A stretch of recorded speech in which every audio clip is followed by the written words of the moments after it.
وَلَقَدْ يَسَّرْنَا الْقُرْآنَ لِلذِّكْرِ فَهَلْ مِن مُّدَّكِرٍ يا أيها الناس اتقوا ربكم الذي خلقكم من نفس واحدة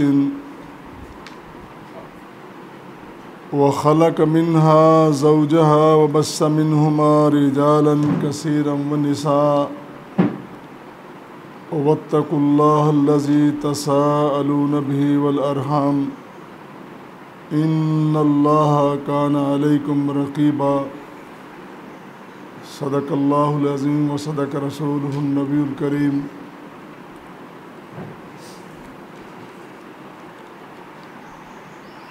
اللہ کا خاص شکر اور خاص اس کی حمد و ثنا کہ اس کی دی ہوئی توفیقات سے آج سورہ نساء کا آغاز کر رہے ہیں۔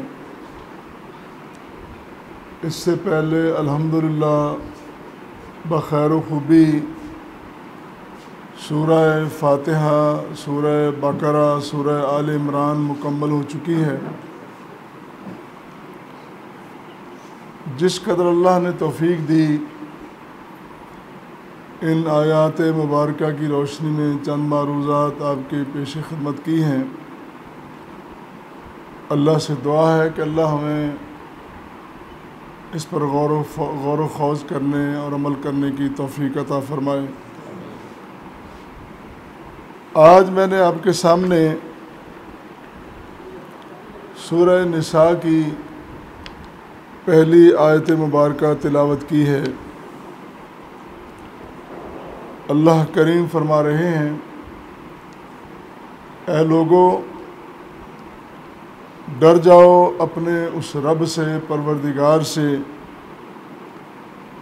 جس نے تمہیں ایک جان سے پیدا کیا اور پھر اس سے اس کی بیوی کو پیدا کیا، پھر اس سے پھیلا دیا مخلوق کو، آدمی اور عورتیں۔ اور اللہ سے ڈرو، وہ اللہ جس کے بارے میں تم سوال کرتے ہو، اور رشتوں کو توڑنے سے ڈرو، بے شک اللہ تم پر نگہبان ہے، رقیب ہے۔ یہ آیت مبارکہ اور اس کا ترجمہ، اس کی روشنی میں چند ایک نکات سامنے آتے ہیں۔ بالترتیب ان کے بارے میں کچھ باتیں آپ کے سامنے رکھوں گا۔ پہلی بات، قرآن کریم کے اور اس کی تفسیر کے مطالعہ سے پتہ چلتا ہے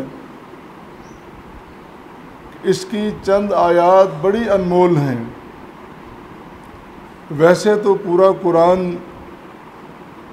ایک ایک لفظ، ایک ایک حرف اتنا قیمتی، اتنا انمول ہے کہ دنیا کیا آخرت میں بھی اس کا یوں کہہ لیں کہ قیمت نہیں ہے۔ وہ تو اللہ کی رحمتیں ہیں، اس کی عطائیں ہیں۔ تو اس کی روشنی میں وہ معتبر اور انمول آیات کیا ہیں، یہ ذرا جان لیجئے۔ پہلی بات تو سورہ نساء مدنی ہے۔ یہ مکی مدنی کی ترتیب اس طرح ہے کہ جو ہجرت سے پہلے آیات نازل ہوئی ان کو مکی کہا جاتا ہے، اور جو ہجرت کے بعد آیات نازل ہوئی ان کو مدنی کہا جاتا ہے، چاہے وہ کہیں بھی کسی جگہ نازل ہوئی ہوں۔ اور یہ جو لفظ نساء ہے، یہ جمع ہے، اس کا معنی ہے عورتیں۔ چونکہ اس سورہ مبارکہ میں اللہ تعالیٰ نے عورتوں کے مسائل زیادہ بیان کیے ہیں، اور اسی لیے اس کا نام نساء رکھا۔ اگر ایک عورت کہنا ہو تو کہتے ہیں امراتن، اور زیادہ کہنا ہو تو نساء نسوۃ، اور اسی طرح جو لفظ ناس ہے الناس، جب اس کا استعمال کریں گے اطلاق ہوگا تو اس کا معنی مرد بھی ہوں گے اور عورتیں بھی ہوں گے۔ یا ایھا الناس، یہ خطاب جب لوگوں سے ہوا ہے تو اس سے مراد عورتوں کو بھی ہے اور مردوں کو بھی ہے۔ اس میں عورتیں یہ نہیں کہہ سکتی کہ ہمارا تو نام ہی نہیں لیا گیا، ہمارا تو ذکر ہی نہیں ہے۔ جب مرد کا ذکر آتا ہے یا مردوں کا یا لوگوں کا ذکر آتا ہے، جس طرح انگریزی میں لفظ پیپل کہا جاتا ہے، تو اس کا معنی مرد عورتیں سبھی ہوتے ہیں۔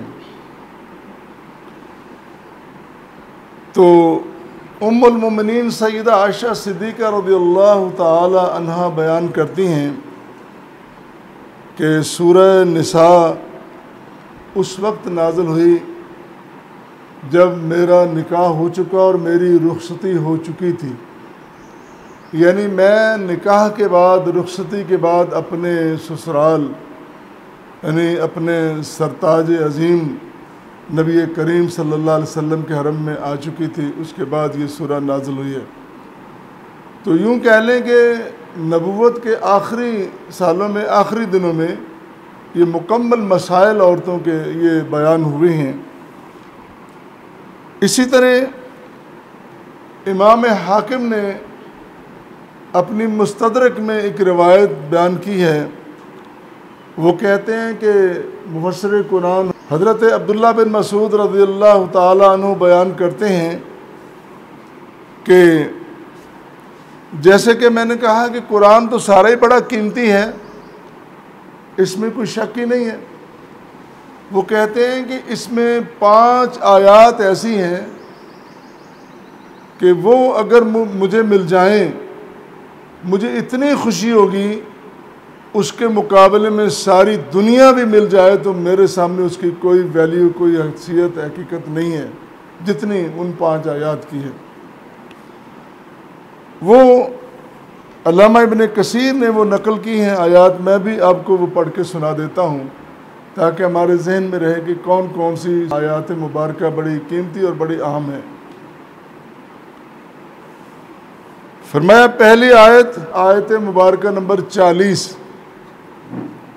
ان اللہ لا یظلم مثقال ذرۃ، کہ اللہ تعالیٰ ذرہ برابر بھی کسی پر ظلم نہیں کرتا۔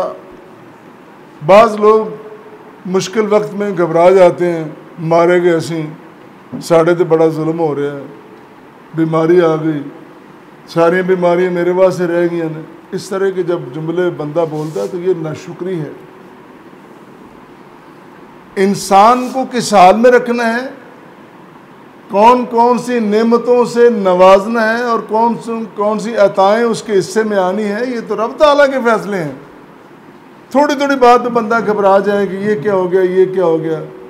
اللہ تعالیٰ کسی پر ظلم نہیں کرتا، ذرہ برابر بھی۔ اور ذرہ آپ دیکھ لیں کہ کم سے کم ذرہ کس حیثیت میں ہوتا ہے، اتنی بھی زیادتی اللہ کی طرف سے کسی بندے پر نہیں ہوتی۔ پھر دوسری آیت مبارکہ کا ذکر کیا سورہ آل عمران میں کہہ گیا، سورہ نساء کی، پہلے بھی سورہ نساء کی، یہ بھی سورہ نساء کی، سورہ نساء کی آیت مبارکہ نمبر 48، ان اللہ لا یغفر ان یشرک بہ ویغفر ما دون ذالک لمن یشاء۔ اللہ تعالیٰ مرضی کا مالک ہے، اپنے بندے کی جتنے مرضی وہ گناہ معاف کر دے، وہ چاہے تو گرفت بھی کر سکتا ہے۔ لیکن ایک بات کا رب نے فیصلہ کر دیا، اللہ کا فیصلہ ہے کہ ایک گناہ میں وہ معاف نہیں کروں گا۔ وہ کون سا گناہ ہے؟ فرمایا کہ لا یغفر ان یشرک بہ ویغفر ما دون ذالک لمن یشاء۔ اللہ تعالیٰ شرک کو کبھی معاف نہیں کرے گا۔ وہ شرک چھوٹا ہو، بڑا ہو، خفی ہو، جلی ہو، ہم نے اس کی قسمیں بنا لی ہیں۔ کسی قسم کا شرک روا نہیں، اس کی اجازت نہیں کہ وہ رب کے ساتھ کیا جائے۔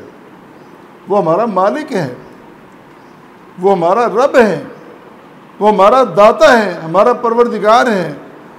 ہم اس کی اطاعت کریں تب بھی وہ دیتا ہے، نہ کریں تب بھی وہ دیتا ہے، تو پھر کیا مجال کہ اس کی بارگاہ میں شرک جیسی گستاخی پیش کی جائے؟ نہیں، بالکل اجازت نہیں ہے۔ حضرت لقمان نے اپنے بیٹے کو کہا تھا، اے میرے بیٹے، لا تشرک باللہ ان الشرک لظلم عظیم، اللہ کے ساتھ شرک نہ کرنا یہ بڑا ظلم ہے۔ ہمارے دائیں بائیں جو شرک کی صورتیں اختیار کی جا چکی ہیں، ان میں کسی فتوے کی ضرورت نہیں، کوئی واضح طور پر کسی بیان کی ضرورت نہیں۔ ہمیں بھی نظر آ رہا ہے کہ ساری صورتیں غلط ہیں، یہ صورتیں نہیں ہونی چاہیے۔ اللہ ہمیں، ہماری قوم کو، ہمارے خاندانوں کو، ہمارے چھوٹے بڑے سب کو، ہماری اولادوں کو، ہمارے عزیز و رشتہ داروں کو، اللہ سب کو شرک جیسی لعنت سے محفوظ فرمائے۔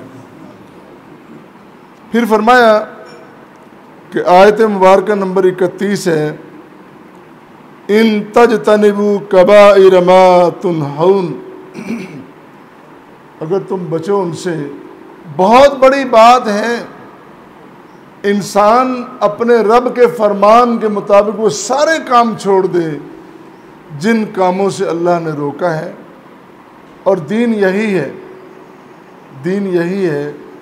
اللہ نے اپنے پیغمبر کی ذمہ داری لگائی، پیغمبر کریم صلی اللہ علیہ وسلم کی، کہ تو نے میری مخلوق کو میرا دین، میرے احکام سنانے ہیں، سکھلانے ہیں، اور ساتھ یہ کلیہ، یہ قاعدہ بنا دیا کہ جو میرا پیغمبر دے دے وہ لے لو، اور جہاں سے روکے رک جاؤ۔ پیغمبر کریم صلی اللہ علیہ وسلم کے فرمان کے بعد کوئی گنجائش نہیں کہ کسی اور کے قول، کسی کے فرمان، کسی کے اجتہاد، کسی کے استشہاد کی طرف دیکھا جائے، بالکل نہیں ہے، جب رسول کریم صلی اللہ علیہ وسلم نے فرما دیا۔ اور بڑے بڑے ائمہ کرام، ائمہ محدثین، ائمہ فقہا، سب نے یہ کہا ہے، بڑے بڑے فقہا، عظیم فقہا نے یہ کہا ہے، امام ابو حنیفہ، امام مالک، امام شافعی، امام احمد بن حنبل رحمہ اللہ علیہم، اور دیگر بڑے بڑے مجتہدین فقہا نے کہا، جب اللہ کے رسول کا فرمان آ جائے، اس فرمان کے مقابلے میں ہماری کسی بات کو کوئی ترجیح نہیں دینی ہے۔ پھر اسی طرح ایک اور آیت کریمہ کا ذکر کیا، فرمایا انہم ظلموا انفسہم جاؤک، کہ جو لوگ اپنے آپ پر ظلم کریں گے وہ اس کے ساتھ آئیں گے۔ آج کا کیا ہوا ظلم یہ نہیں کہ یہ فراموش کر دیا جائے، ہماری ہر حرکت، ہمارا ہر عمل لکھا جا رہا ہے، اور اللہ کا بنایا ہوا کمپیوٹر کوئی ایسا نہیں ہے اس میں فالٹ آ جائے، کوئی بجلی کی بندش آ جائے، اس میں کوئی کمی آ جائے، کوئی اس میں غلطی آ جائے، ایسی بات نہیں ہے۔ اس کے بنائے ہوئے کمپیوٹر ہر وقت کام کرتے ہیں، ہم سو جاتے ہیں، ہم جاگتے ہیں، ہم خوشی میں، ہم غمی میں، اس کے مقرر کردہ فرشتے وہ ہر بات کو لکھتے رہتے ہیں۔ اور آج کیا ہوا ظلم یقیناً وہ ہمارے سامنے آئے گا، اور اسی لیے عبداللہ بن مسعود کہتے ہیں کہ یہ آیت مبارکہ مجھے بڑی پیاری لگتی ہے، اس میں بڑی پیاری بات کہی گئی، اور پھر فرمایا وَمَن يَعْمَلْ سُوءًا أَوْ يَظْلِمُ نَفْسَهُ ثُمَّ يَسْتَغْفِرُ اللَّهَ يَجِدَ اللَّهَ غَفُورًا رَحِيمًا۔ پہلے بڑی بڑی باتیں کی، بدعملی کی بات ہو گئی، شرک کی بات ہو گئی، ظلم کی بات ہو گئی، اور آخری جو 5ویں آیت مبارکہ ہے اس میں تو بڑی خوشخبری ہے۔ فرمایا کہ جو شخص برائی کرتا ہے، برا کام کرتا ہے، یا اپنے آپ پر زیادتی کر لیتا ہے، پھر یستغفر اللہ، پھر اللہ سے معافی مانگ لیتا ہے، اللہ تعالیٰ ایسی رحیم کریم ذات ہے۔ یجد اللہ غفور رحیمہ، یقیناً وہ رحیم ہے، وہ غفور ہے، وہ معاف کرتا ہے۔ اس کا تو فرمان اس قدر عالی فرمان ہے، وہ کہتا ہے کہ کوئی زندگی بھر کا گناہوں میں لتڑا ہوا، ڈوبا ہوا، آلودہ شخص بھی میرے پاس آ جائے اور آ کے ایک بار کہہ دے، اللہ آج کے بعد پچھلی زندگی کی توبہ، سارے گناہوں سے میری توبہ، ساری خطاؤں سے میری توبہ، اللہ مجھے معاف کر دے۔ اللہ کہتے ہیں میں اتنا کریم ہوں، میں اتنا اپنے بندے سے پیار کرتا ہوں کہ مجھے شرم آتی ہے کہ میں اپنے بندے کی جھولی خالی واپس کر دوں۔ کیوں نہ کہے رب کریم؟ اس لیے رب کے علاوہ اس کو چھوڑ کر ہے کوئی کائنات میں جو بندے کی غلطیوں کو معاف کر سکے، جو اس کو پاک اور صاف کر سکے، اور جو اتنی بڑی بات کر سکے؟ یہ صرف رب کی ذات ہی ہے جو اپنے بندے کو معاف فرمانے والا ہے۔ اور پھر ساری باتیں کہنے کے بعد ایک جملہ وہ بہت ضروری ہے، وہ یہ ہے، اللہ اپنے معاملات، اپنے حقوق معاف کر دیتا ہے، لیکن اس نے کہہ رکھا ہے کہ میرے بندوں کے حقوق وہ پورے کر کے آنے ہیں، وہ تو نے پورے کرنے ہیں، وہ معاملہ وہیں کلیئر کر کے آنا ہے۔ جس طرح پچھلے درس میں آپ نے سنا کہ نبی کریم صلی اللہ علیہ وسلم فرما رہے ہیں ایک سوال کے جواب میں، ہاں بھائی تم ارادہ کر کے جاؤ، بڑی مضبوطی کے ساتھ چلتے جاؤ اور بڑی استقامت کے ساتھ آگے بڑھتے رہو، پیچھے پلٹ کے دیکھو نہیں تو اللہ کے راستے میں شہید ہو جاؤ، یقیناً اللہ تعالیٰ معاف کر دے گا، جنت کا وارث بنا دے گا۔ لیکن علت دین، قرض نہیں، قرض کی ادائیگی کر کے آنی ہے، وہ حقوق العباد میں سے ہے۔